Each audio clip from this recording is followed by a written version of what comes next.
I'm Ariel Onstad, and we've just learned that a case of measles has been confirmed here in Fulton County. So I want to check in with the Georgia Department of Public Health, Dr. Sherry Drenzek, our state epidemiologist here in Georgia.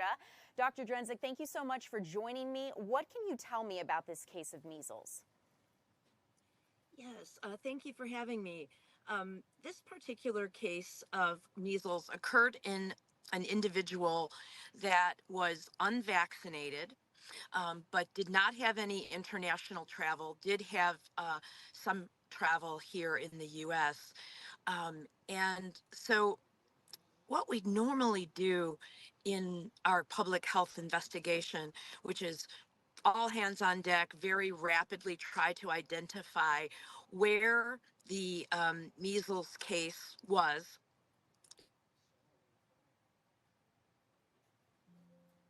Me to identify any potential people that could have been exposed to this individual.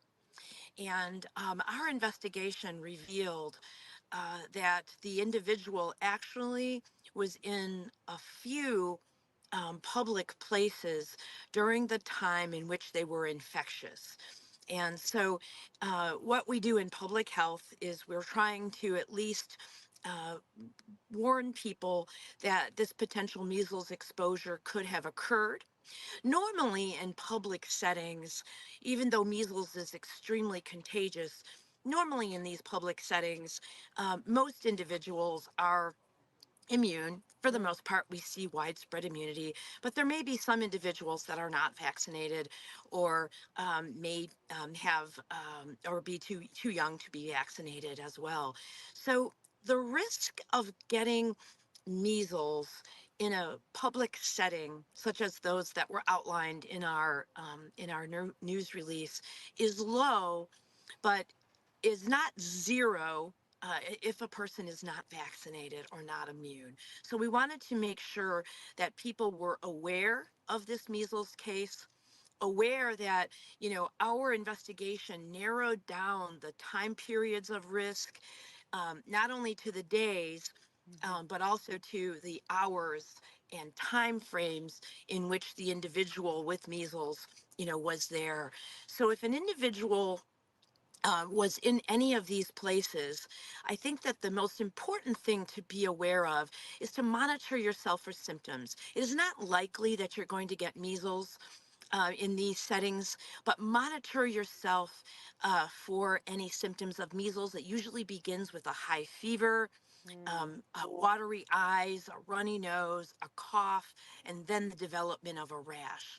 And what we want people to understand is that, again, if you become ill and have symptoms that are consistent with measles, we want you to call your health uh, provider, your healthcare provider right away. Don't just show up to the doctor's office. Don't show up to the emergency department. And you don't need to go to the doctor or to the emergency department if you've just been in these settings without symptoms. So I think that it's important to understand the incubation period of measles, which is usually anywhere, you know, around 14 days, can be as long as 21 days after exposure. So I want to, you know, highlight for individuals, just monitor your symptoms. If you develop a rash or symptoms consistent with measles, call your healthcare provider, call public health if that's appropriate. If you don't have a healthcare provider, we can facilitate. What we don't want you to do is to show up, you know, sort of unannounced in a healthcare setting, because that might potentially expose others as well. So all of this, you know, contact identification and notification of contacts is part of our usual investigation for measles cases. And one other thing I just wanted to highlight is that even though we have some generic places where we have noted that the measles case had been, we are also honing in on individuals that may have been exposed in these settings. So again, if individuals receive a notification from public health, and they will receive instructions on what to do if they have potentially been exposed. So again, We're just, being cautious here, raising awareness both among individuals and also our healthcare providers as well. Dr. Drenzik, thank you. That was so thorough. And I think one of the things, I'm hearing a little bit of feedback on your end, but it just went away. So we'll see if we can proceed here really quickly.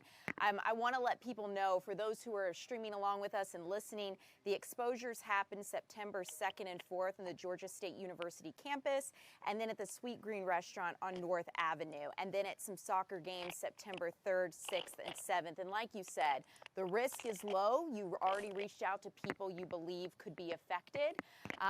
So the key here is just, if you notice those symptoms, like you were saying, not to go to an emergency room or doctor's office type situation, because you don't want to infect anyone else who may be immunocompromised or who may be at risk. So Dr. Drenzik, thank you so much for your time today. I'm going to go ahead and let you go. I greatly appreciate it. Thank you guys so much for streaming along with us. We'll continue to keep you updated on this. We're going to be right back with more news.